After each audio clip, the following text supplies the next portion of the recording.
시간마저 정지한 듯 고요한 늪. 그러나 늪은 살아 움직인다.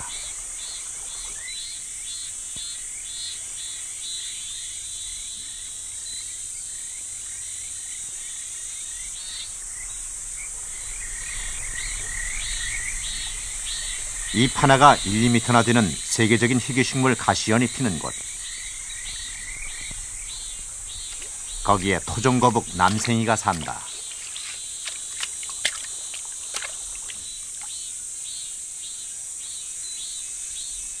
멸종 위기종들이 원시의 모습 그대로 살아가는 늪.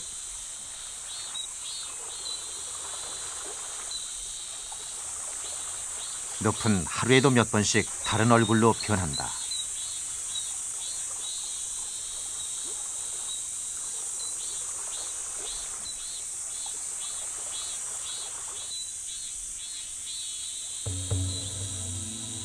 태고의 신비를 간직한 채 소리 없이 움직이는 대자연. 그곳이 바로 우포늪이다.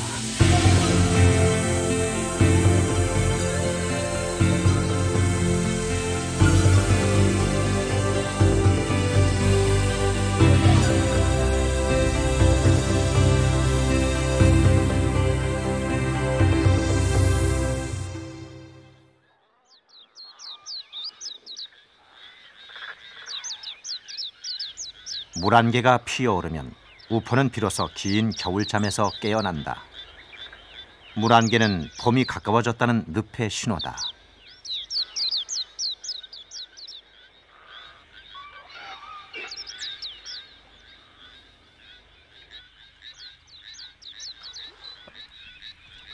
늪은 육지보다 늦게 봄이 찾아온다.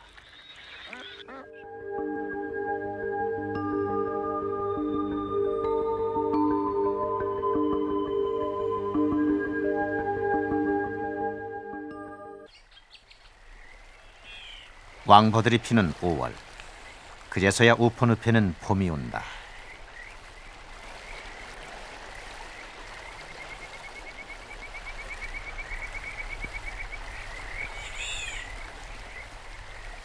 왕버드나무 잎사이로 찾아오는 우포의 봄은 붕어잡이로부터 시작된다. 새벽녘, 마을 사람들은 장대로 나뭇배의 뱃전을 두드리고 배 위에서 팔을 굴려 붕어를 깨운다. 물풀 옆에 있던 붕어는 이 소리에 놀라 진흙 속으로 숨는다. 이 틈을 타서 어부들은 대나무로 만든 가래를 물속에 꽂고 붕어를 건져낸다.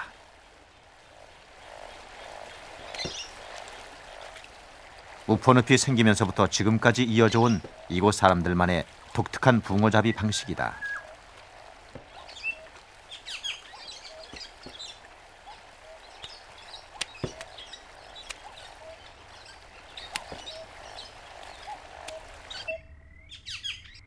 우포늪은 크게 우포, 목포, 사지포, 쪽지벌 등 4개의 늪으로 이루어져 있다. 수면 면적만 해도 70여만 평. 우리나라에서 가장 넓은 자연 늪이다.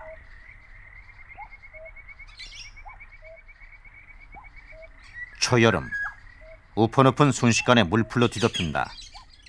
늪을 가득 메운 물풀은 물길을 모르는 외부 사람들의 접근을 일체 허용하지 않는다.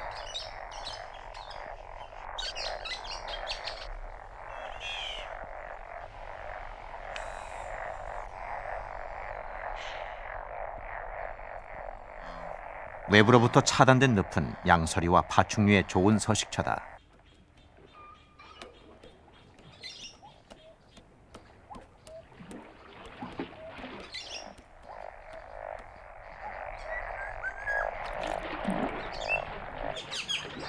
개구리밥으로 뒤덮인 늪 가장자리.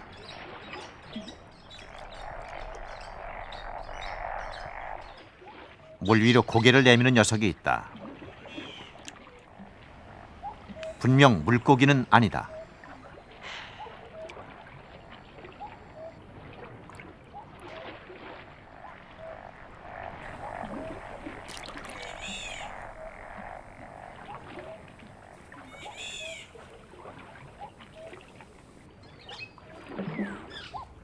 다시 녀석이 모습을 드러낸 것은 물가에 있는 나무 등걸에서다.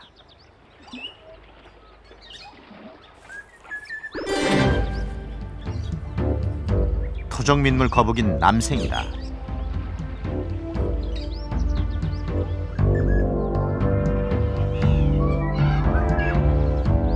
그 개체수가 급격히 줄고 있는 남생이는 우포늪에서나 발견될 정도로 희귀하다.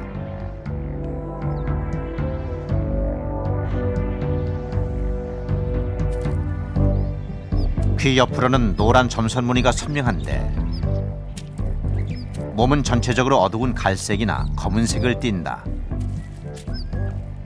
손바닥만한 등껍질 위에는 마치 바지주름을 잡은 듯 날이 선 세 개의 줄이 꼬리를 향해 도드라져 있다.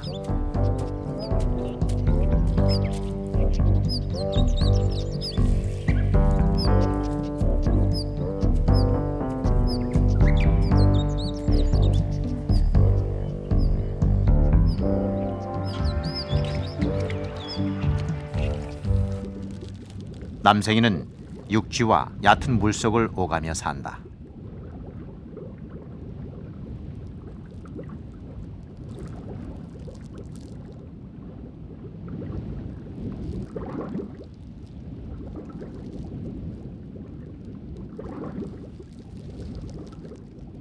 물속에서 남생이가 먹잇감을 발견했다.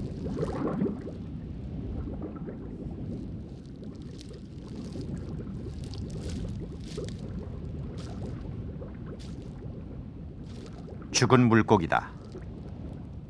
죽은 물고기를 처리하는 남생이는 일명 늪의 청소부다.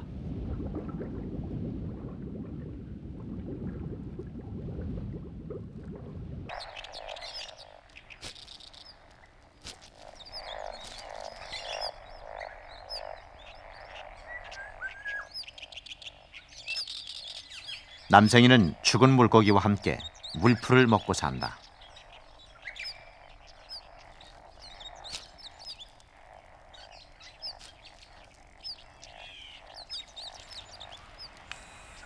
물속보다는 주로 물 밖에서 생활하는데 남생이는 다른 거북과는 달리 물 밖에서도 곧잘 먹이를 먹는다.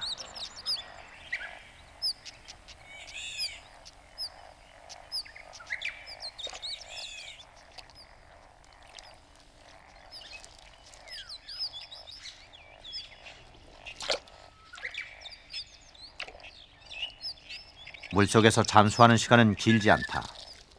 남생이는 코로 공기 호흡을 하기 때문이다.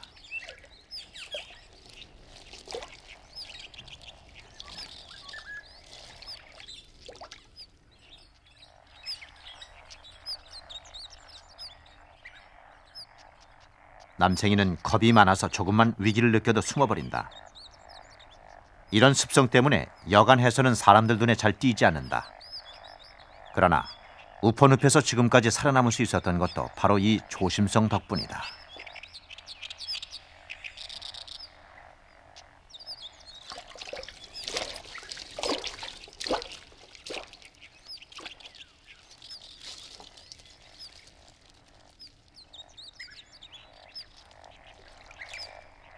지구상에서 가장 오랫동안 살아남은 동물의 하나인 거북이.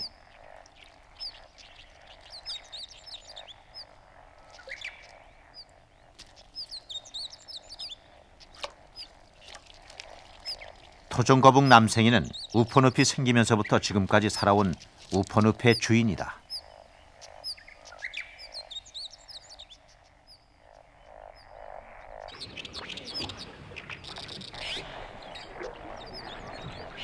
멸종위기에 몰린 남생이가 살아가는 곳. 우포늪은 그 자체가 하나의 생명체다.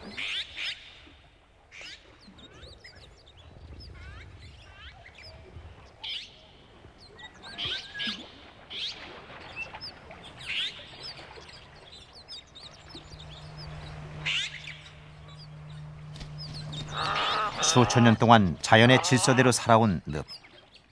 그곳에는 그들만의 치열한 삶이 있다.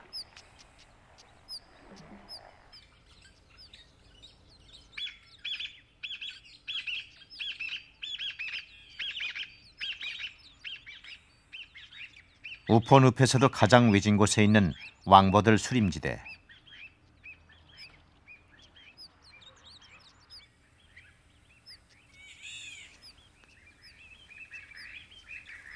사람의 간섭이 없는 이곳은 원시의 모습을 그대로 간직하고 있다.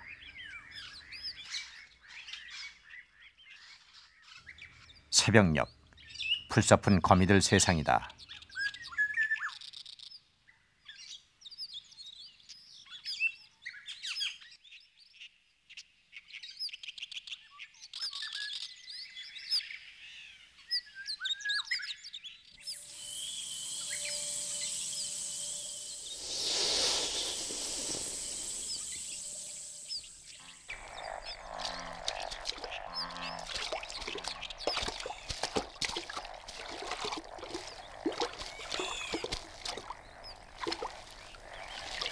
우포늪을 지배하는 양서리와 파충류, 특히 뱀에게 우포늪은 더할 수 없이 좋은 서식처다.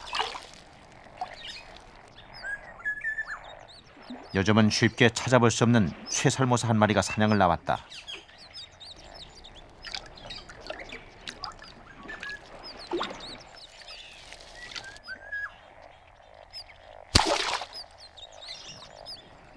눈 깜짝할 사이에 쇠설모사가 낚아챈 것은 물고기다.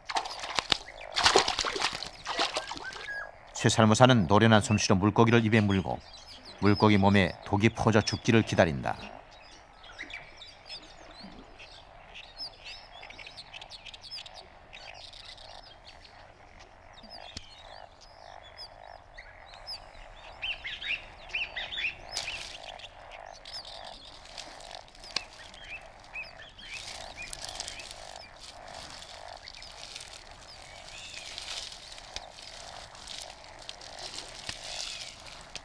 쇠설모사는 보통 개구리나 들쥐를 잡아먹는다.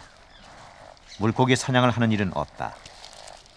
그러나 물고기가 많은 우포늪에 사는 쇠설모사는 물고기를 잡아먹는 특이한 생태로 이곳 환경에 적응한 것이다.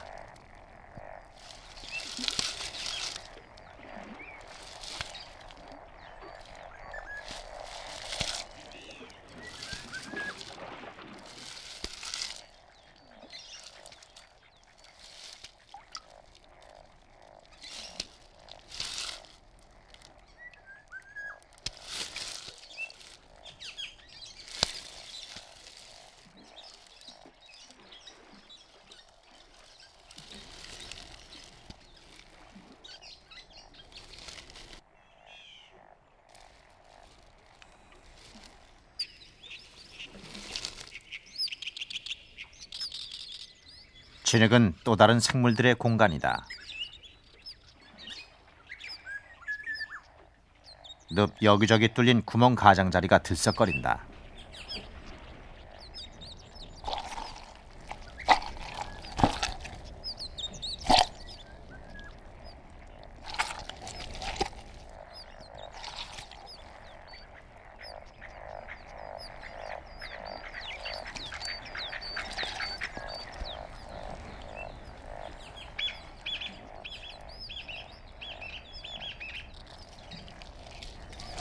진흙 속에 몸을 숨기고 있던 녀석들 가운데 하나가 천천히 밖으로 기어 나오기 시작한다.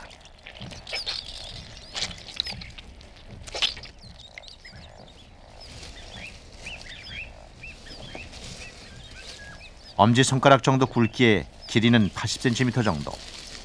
마치 대형 미꾸라지를 연상케 한다.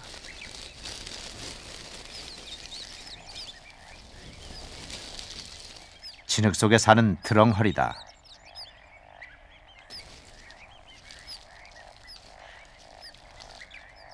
드렁허리는 입이 뾰족한 게 특징이다. 삽처럼 생긴 입은 땅을 파는 데 유용하다. 농부들이 논두렁에 구멍을 낸다고 싫어할 정도로 드렁허리는 진흙 땅을 파는 데 선수다.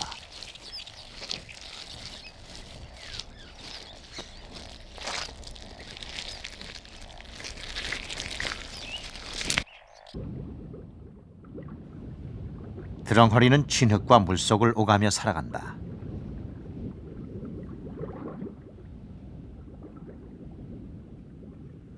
거의 대부분 진흙 속에 몸을 숨기고 사는 드렁허리. 그러나 숨을 쉴 때는 흙 속에서 나와 턱을 부풀려서 공기 호흡을 한다.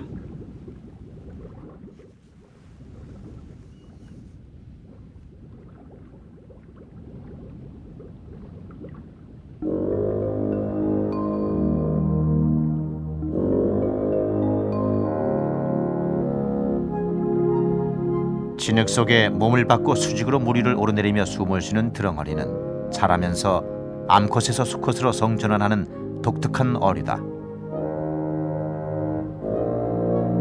농약 때문에 논에서는 대부분 사라진 드렁어리.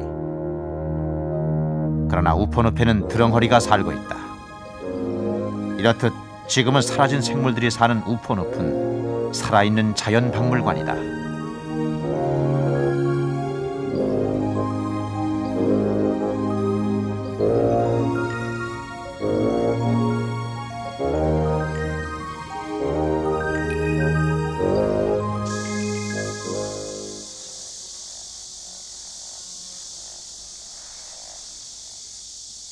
한여름, 우포늪은 물풀들 세상이다.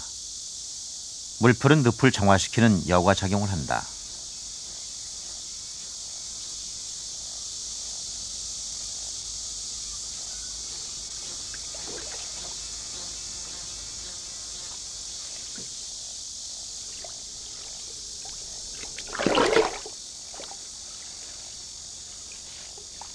나뭇배가 지나기도 힘들 정도로 늪을 가득 메운 물풀은 늪이 건강하다는 증거다. 우리나라 수생식물의 50~60%를 차지하는 다양한 물풀이 살고 있는 우포늪. 우포늪은 우리나라 수생식물의 보고다.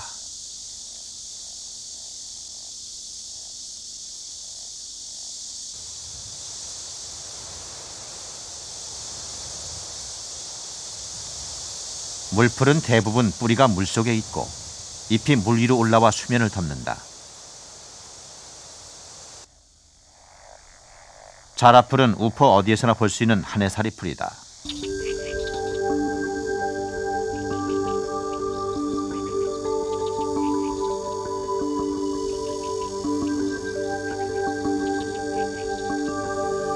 물풀은 꽃이 작고 수명도 짧다.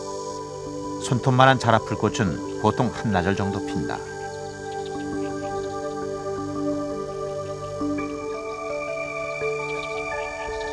잎자루에 공기주머니가 있는 마름은 줄기에서 뻗어나온 잎들이 물 위를 뒤덮는다.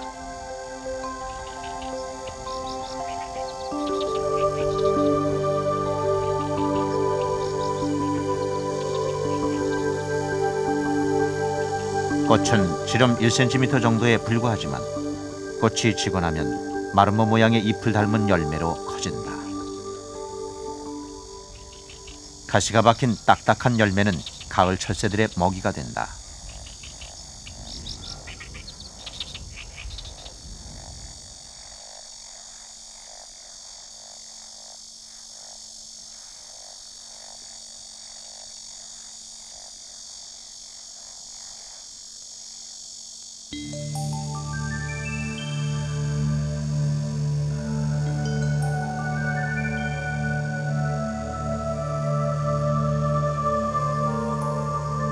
어리연은 여러 해 살이 풀로 해마다 꽃을 피운다.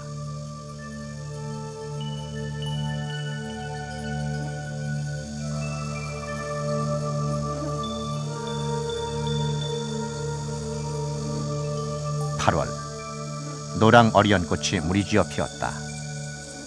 노랑 어리연꽃이 한꺼번에 피는 것은 극히 드문 일이다. 노랑 어리연은 어리연보다 잎 크기가 작지만 꽃은 더 크고 화려하다.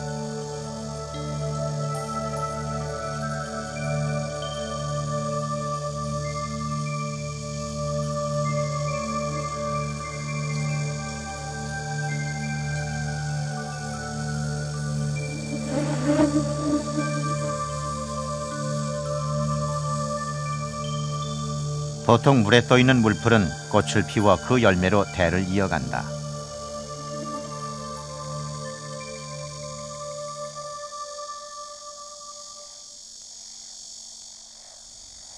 여러 해 살이 풀인 네가래는 다른 방식을 취한다.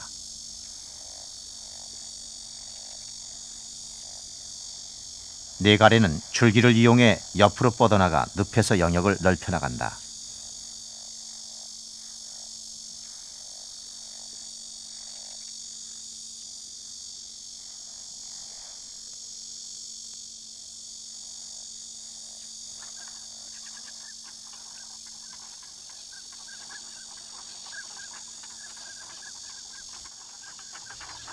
물속에 잠겨 살아가는 물풀은 그들만의 독특한 생존 전략을 갖고 있다.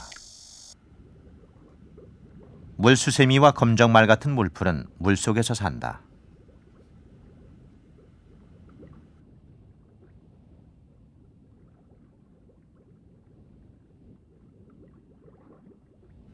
우퍼늪의 대표적인 수생식물인 나사말은 독특한 번식을 한다. 꽃이 필 무렵 꼬불꼬불한 나사 모양의 줄기가 자라는 나사말.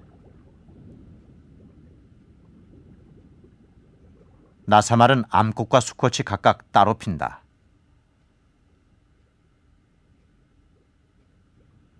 나사 모양의 줄기는 수면 위로 올라가 암꽃을 피운다. 수꽃은 물속에 있는 주머니 안에 있다.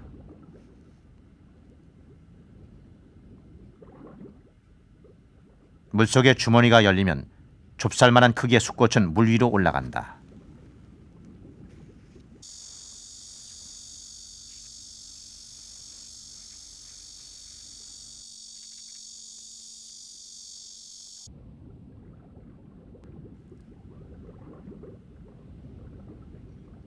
물에 뜨는 수꽃은 약 1m 정도의 수면까지 올라가 암꽃을 찾아가는 여행에 들어간다.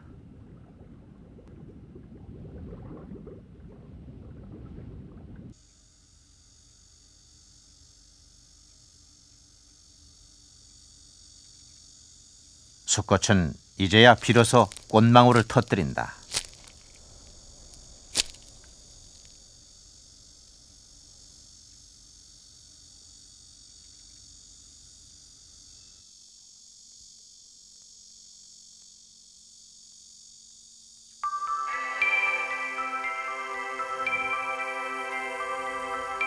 물살에 실려 암꽃을 찾아가는 수꽃의 행렬이 이어진다.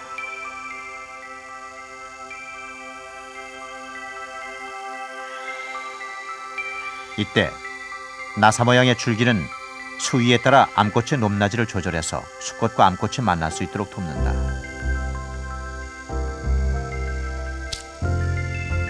그러나 모든 수꽃이 암꽃을 만나는 것은 아니다.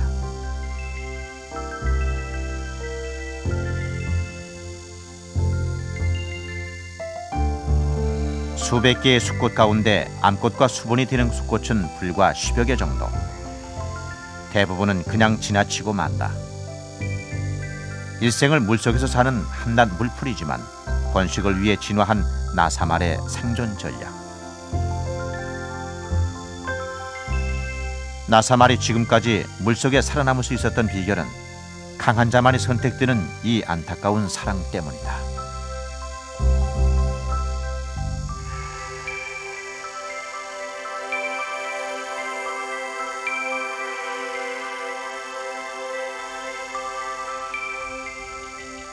물속에서 종족을 퍼뜨리기 위한 물풀의 사랑. 물풀이 우퍼늪에서 살아가는 이유다.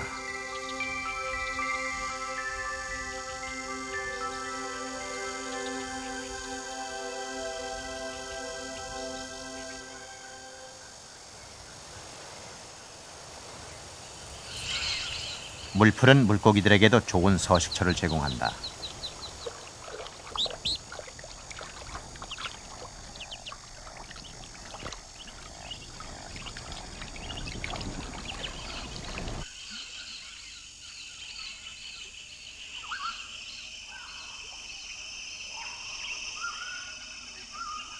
물풀로 뒤덮인 늪 가장자리 얕은 곳은 물고기들의 산란장이다.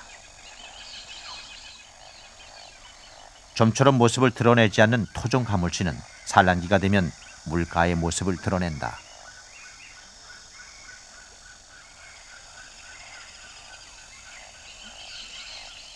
가물치는 물풀을 이용해 직경 1m 크기의 둥지를 수면에 만든 다음 알을 낳는 독특한 물고기다.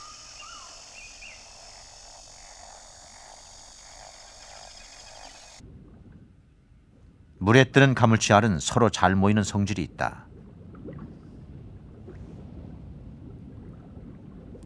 암컷이 둥지 주변의 알을 지키는 동안 수컷은 둥지 가까이 오는 물고기들을 모두 해치운다. 성질이 사나워 민물의 폭군이라고 불리는 가물치는 작은 물고기를 순식간에 삼켜버린다.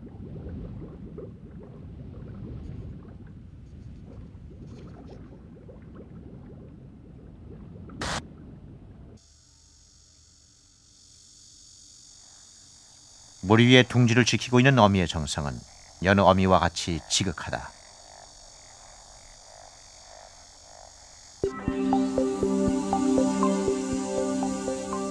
알을 낳은 지 3일 만에 새끼가 태어났다.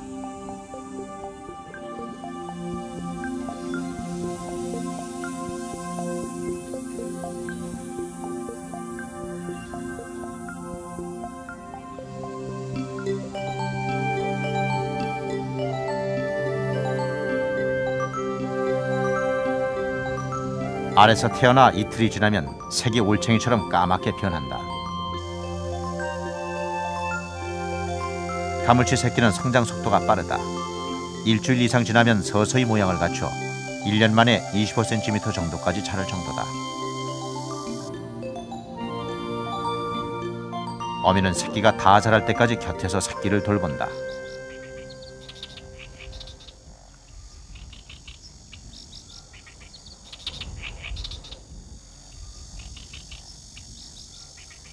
보통 한 달 정도 지나면 새끼는 어미를 떠난다. 이제부터는 어미의 도움 없이 스스로 우포의 식구로 살아남아야 한다. 그러나 어미의 품을 떠나는 순간부터 시련은 시작된다.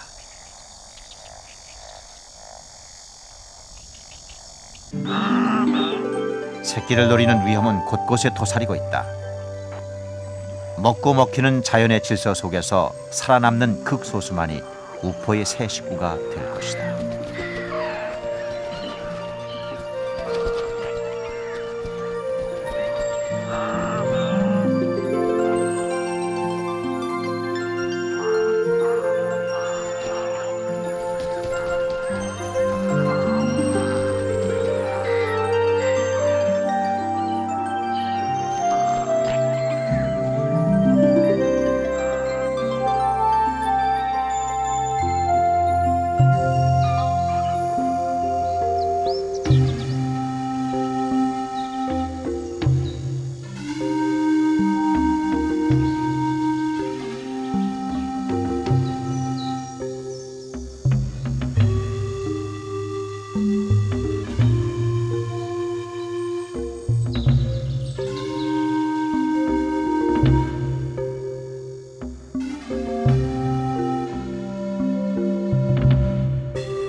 6월 말 남생이가 늪가를 떠났다.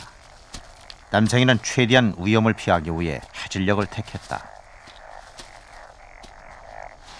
남생이가 찾아간 곳은 물가에서 멀리 떨어진 흙비탈. 여기에 자리를 잡은 남생이는 앞발로 버티고 땅을 파기 시작했다.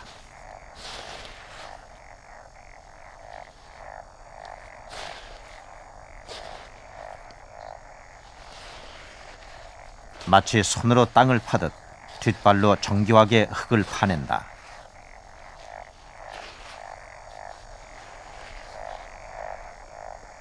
알락을 둥지를 만드는 것이다.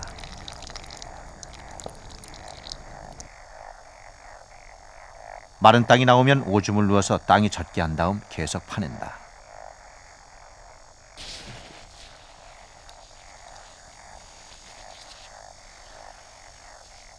땅 파기는 무려 4시간 동안이나 계속된다. 깊이 15cm 정도의 항아리 모양 둥지가 완성된 후 첫 번째 알이 나오기 시작한다. 그러나 첫 알은 쉽게 나오지 않는다.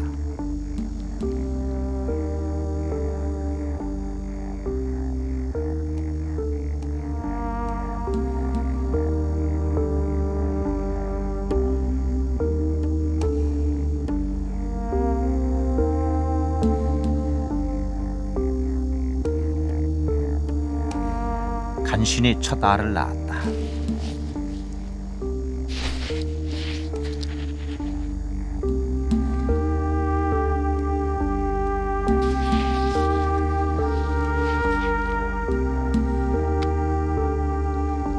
남생이는 알을 낳자마자 뒷발을 이용해서 땅속에 집어넣는다.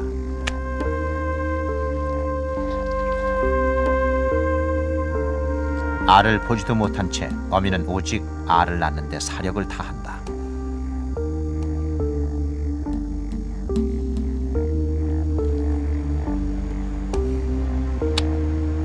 남생이의 산란은 오직 뒷발의 감각을 이용한 본능에 의존한다.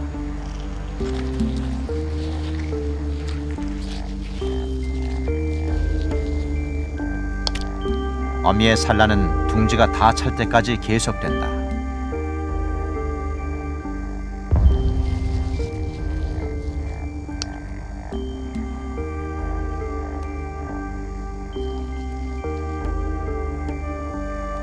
어미는 뒷발로 알을 차곡차곡 쌓는다.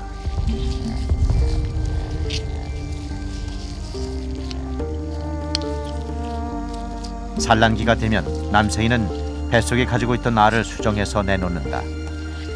따라서 알의 수를 둥지 크기에 따라 조절할 수 있다.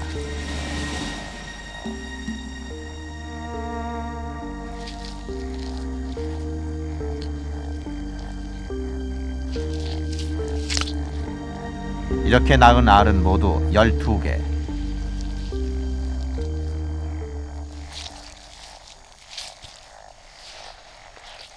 알을 낳았다고 산란이 끝난 것은 아니다. 이제 알을 흙으로 덮어야 한다. 땅속에서 알이 부화할 때까지 다른 동물의 눈에 띄지 않게 하려는 어미의 배려다.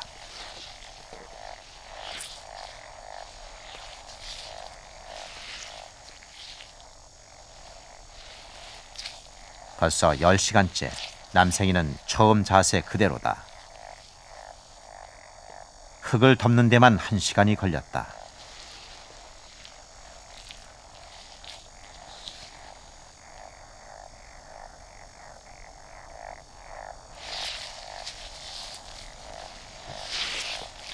둥지를 흙으로 덮고 산란이 완전히 끝났을 때 남생이의 뒷발은 팔톱마저 무뎌졌다. 뒷다리를 가눌 힘조차 남아있지 않다.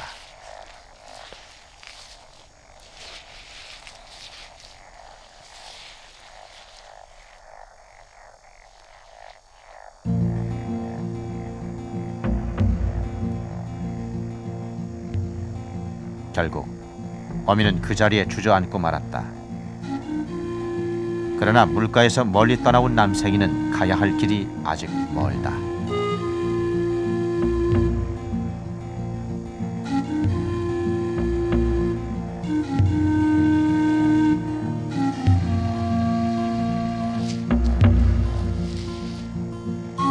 한참 만에 다시 몸을 일으켜 세우지만 밤새 홀로 산고를 치른 몸은 한 걸음 한 걸음이 위태롭다.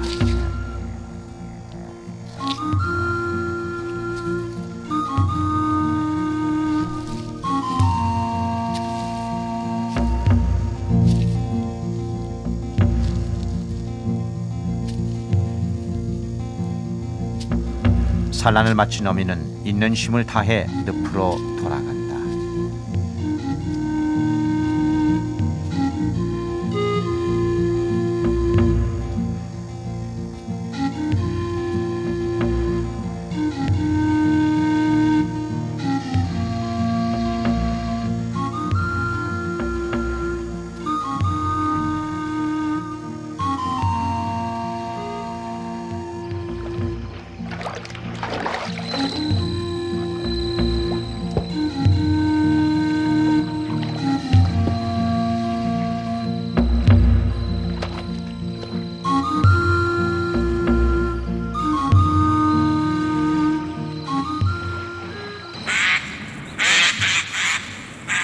(8월) 우포는 가시연의 계절이다.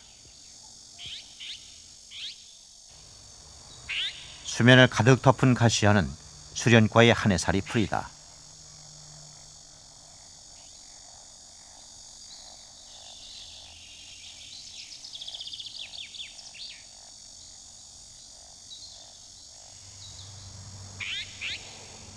잎에는 마치 산맥처럼 깊은 주름이 있고 잎맥을 따라 굵은 가시가 나 있다.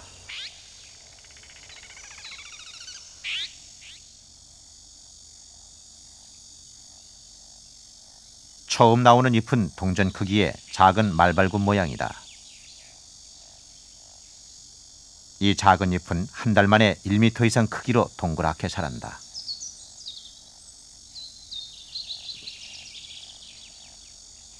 두 번째 잎은 물속에서 나와 다른 방법으로 핀다.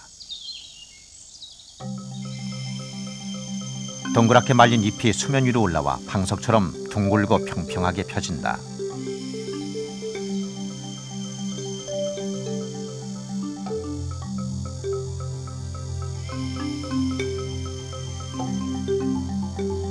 가시연은 꽃대에도 뾰족한 가시가 있어서 잎을 뚫고 나온다.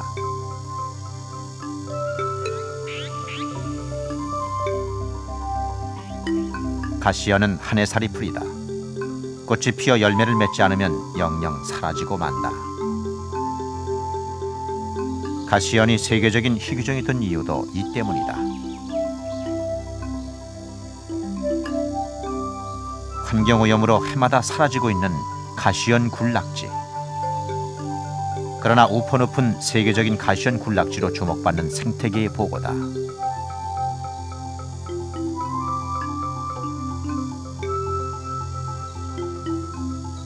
늪 한가운데서 자라는 가시연. 가시연은 우포가 살아있다는 증거다.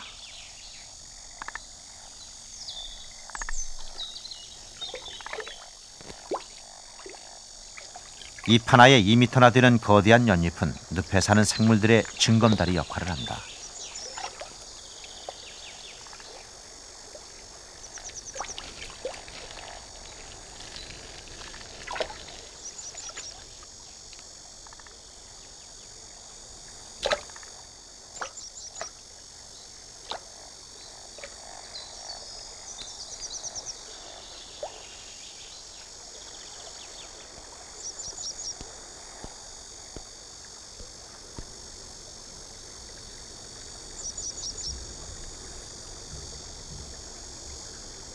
꽃이 지고 나면 붉은색의 열매가 터져 나온다. 씨앗은 물에 가라앉았다 가장 좋은 환경일 때 싹을 피운다.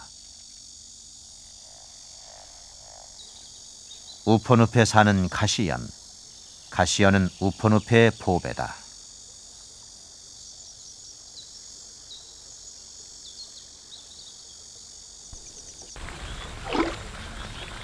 우포에서는 사람들도 늪에 기대어 살아간다.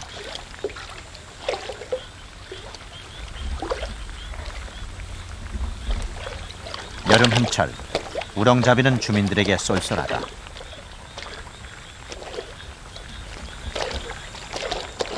물풀이 우거진 늪 안에 소쿠리를 넣고 물풀을 흔들면 풀에 붙어있던 우렁이 떨어진다.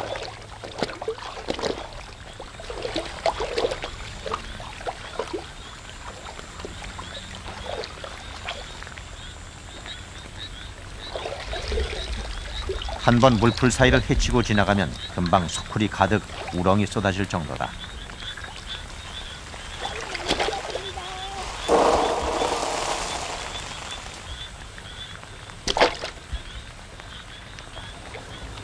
우포늪이 우포 사람들에게 주는 선물이다.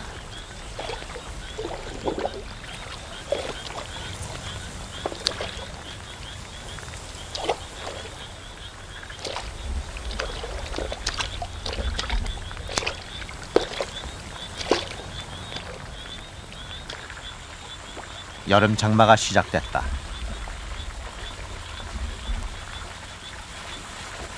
늪은 웬만한 비에는 끄떡도 하지 않은 자연의 스펀지다.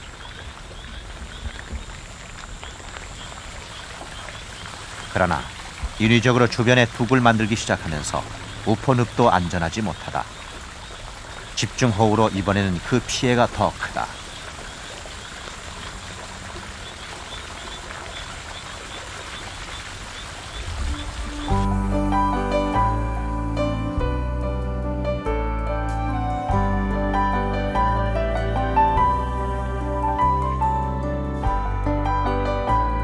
시간당 100mm가 넘는 비에 우포늪도 거의 물에 잠겼다. 가시연을 비롯한 연마저 거의 물에 녹아버렸다.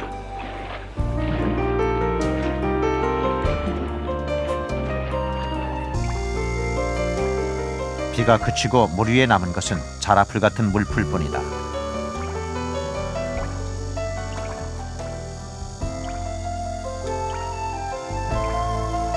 이 풀이 벌레들에게는 은신처가 된다.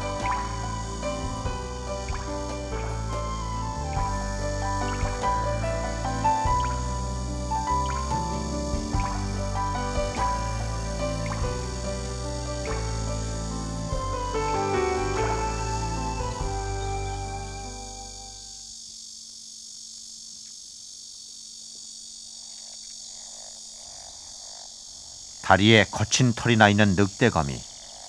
어미는 빗속에서 용케도 새끼들을 지켜냈다.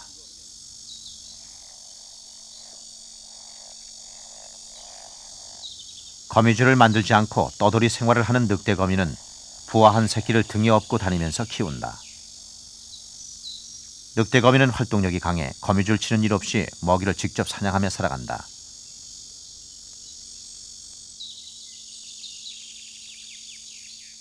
어미는 새끼들을 지키는데 온통 신경이 쏠려 있다.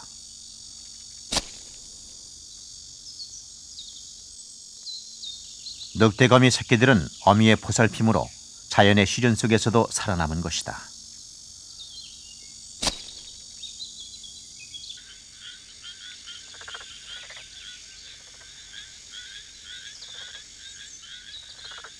비가 그친 후 물이 고인 웅덩이에는 늪의 새로운 식구가 탄생했다.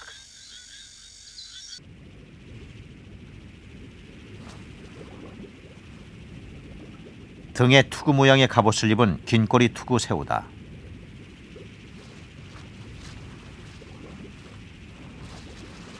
바퀴를 돌리듯 쉴 새 없이 다리를 움직이는 긴꼬리 투구 새우는 모짜리 논에서 드물게 발견되는 희귀 야생종이다.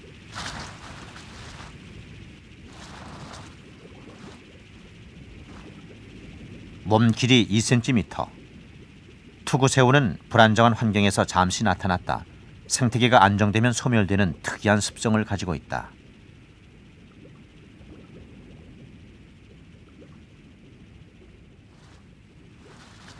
긴꼬리 투구새우의 식욕은 왕성하다.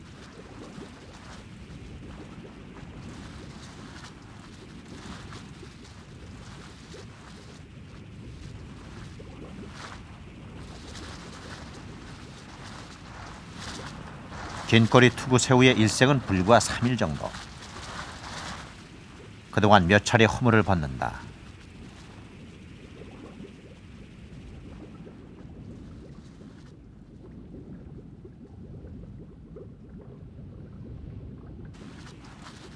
무서운 식욕을 자랑하는 긴꼬리 투구새우는 동족끼리도 서로 먹고 먹힌다. 그 후 긴꼬리 투구새우는 우포늪에서 다시 자취를 감추고 말았다.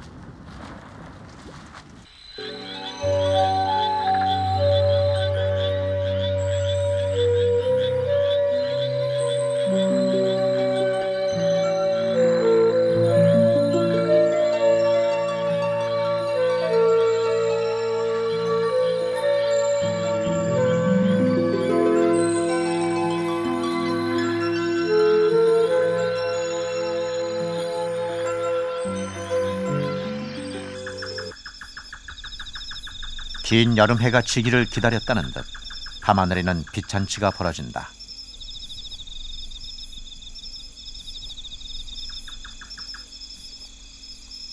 늦 반딧불이다. 다른 반딧불이와 달리 일몰 후 1시간 동안 지속적으로 빛을 낸다. 비행하면서 빛을 내는 것은 수컷이다.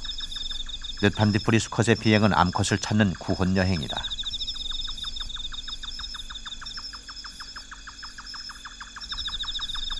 약 2cm 크기의 늦 반딧불이는 국내에 사는 반딧불이 가운데 가장 크다.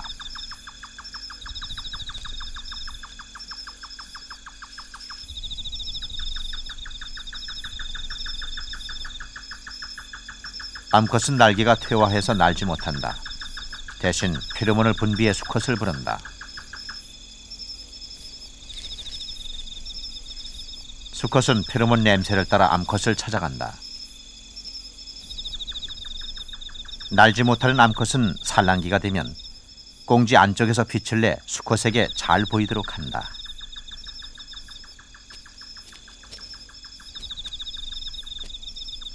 드디어 늦반딧불이의 사랑이 시작됐다. 늦반딧불이는 짝짓기에 목숨을 건다.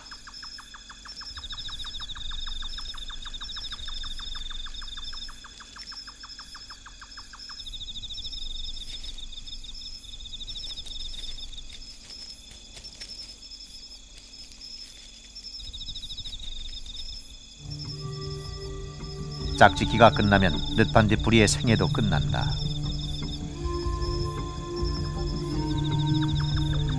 암컷은 죽기 전 돌 사이나 풀숲에 알을 낳는다.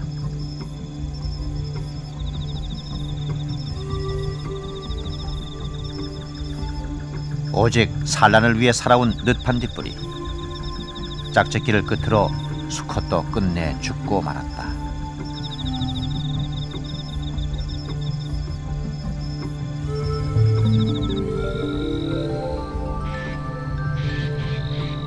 자연의 시간은 생명을 낳는다.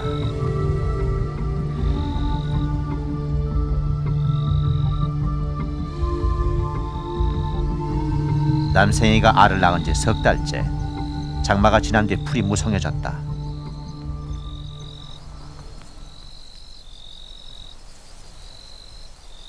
9월 초, 남생이 둥지의 움직임이 시작됐다. 첫 번째 새끼 남생이가 땅을 뚫고 나왔다. 알을 낳은 지 약 3개월 만이다.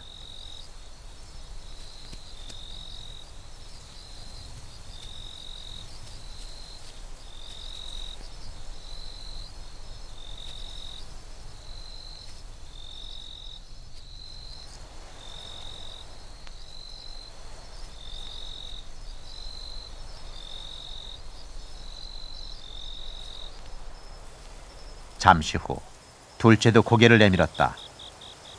길이 3cm 정도. 땅속에서 부화한 뒤 밖으로 나온 것이다.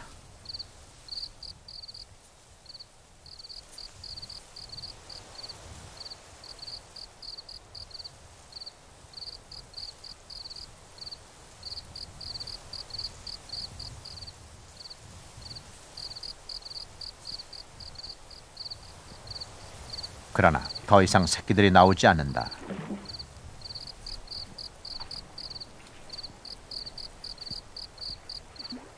땅을 파본 결과 나머지 알은 모두 썩어 있다.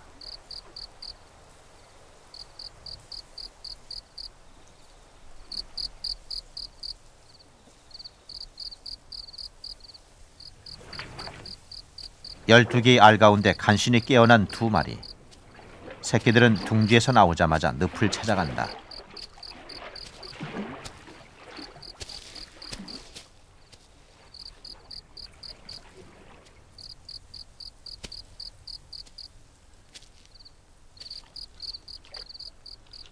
태어나자마자 물을 찾는 것은 남생이의 본능이다.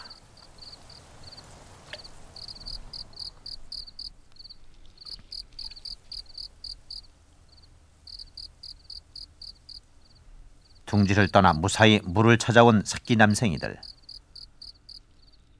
토종 남생이의 대는 이렇게 이어졌다.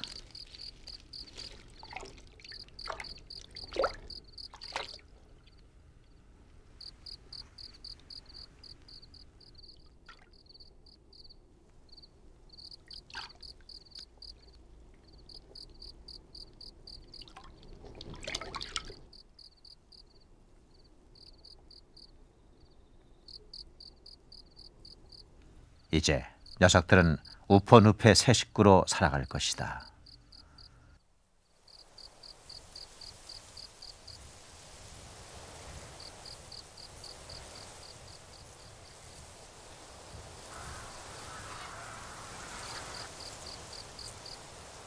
우퍼늪의 가을은 물풀에서부터 온다.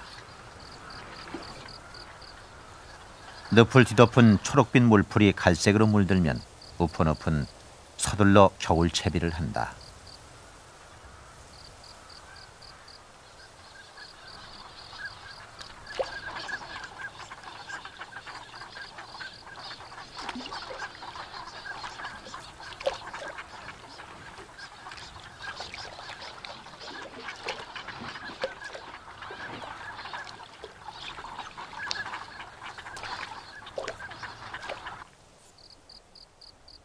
우퍼늪의 가을은 짧다.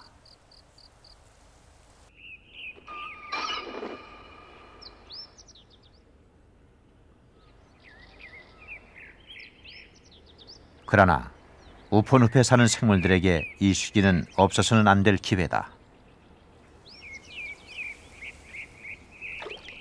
남생이도 여름 내내 가을을 기다려왔다. 바로 이때가 남생이의 짝짓기 철이기 때문이다.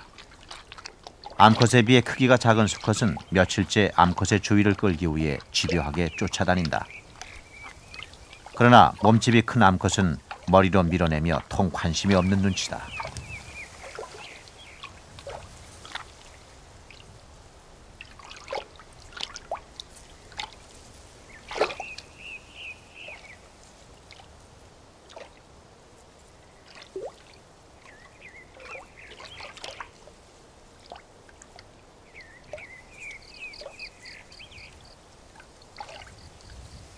그러나 수컷은 새끼가 어미를 따라다니듯 암컷 꽁무니를 졸졸 따라다닌다.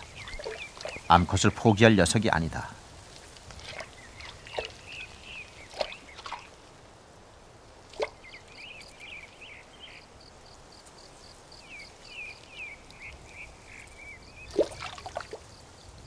수컷 남생이의 끈질긴 집착은 암컷의 마음을 돌려놓았다.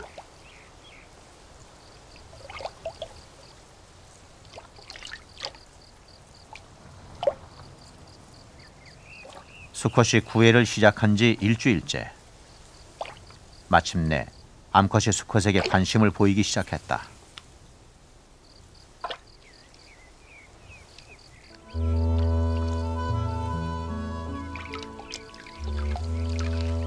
이제 수컷이 다가가도 암컷은 싫은 내색을 하지 않는다.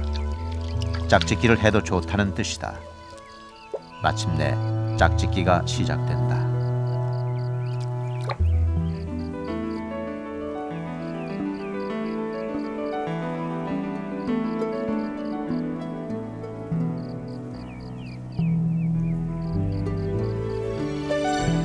남생의 짝짓기는 격렬하다.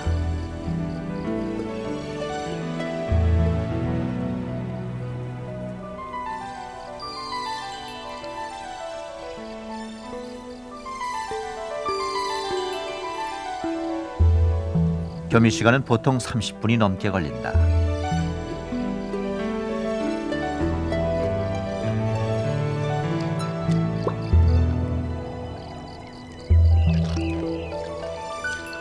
짝짓기를 하고 나면 암컷은 뱃속에 새 생명을 잉태한다. 이제 암컷은 뱃속에 알을 실은 채 겨울을 나고 내년 봄이 되면 알을 낳을 것이다. 짝짓기는 다음 세대를 위한 준비다.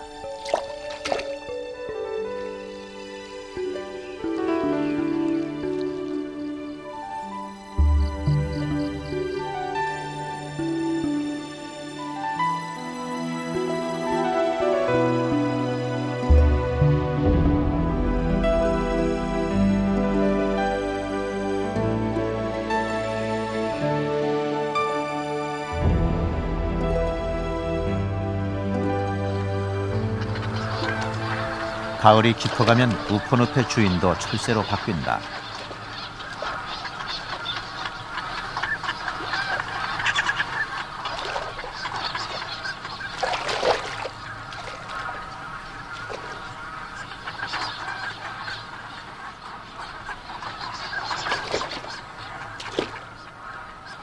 여름 내내 꽃을 피운 물풀 열매는 새들의 좋은 먹이다.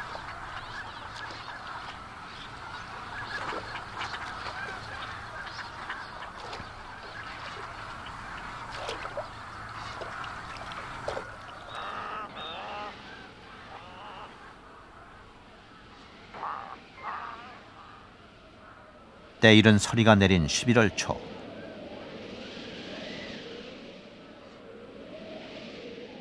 평년보다 보름이나 빨리 얼음이 얼었다.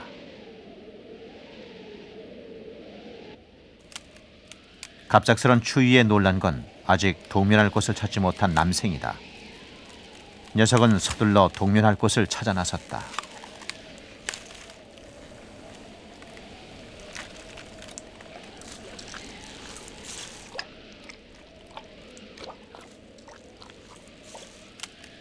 낮은 기온 때문에 남생의 몸놀림은 눈에 띄게 굼뜨다.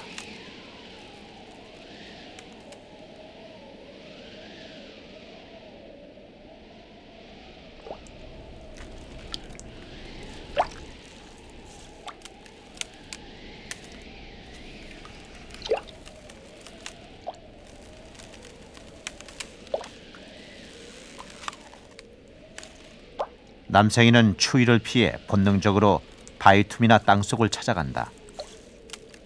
지금까지 우포에서 살아온 그들 종족의 방식대로 남생이는 우포에서 겨울을 날 것이다.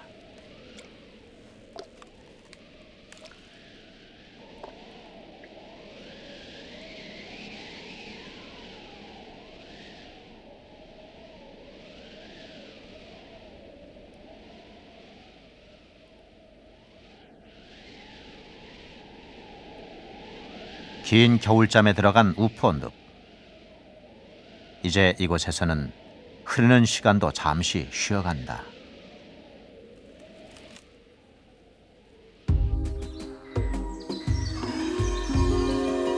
(1억 4천만 년 전) 한반도와 함께 생성된 원시의 땅 우포늪. 그곳에는 작고 여린 생명이 살아간다. 이제 희귀 동식물이 되어버린 그들이 살아가는 마지막 땅. 그곳은 거대한 생명의 땅이다. 늪에서 살아남는 방법을 스스로 터득한 작은 생명들이 더불어 사는 늪. 우포늪은 다시 새 봄을 준비하고 있다.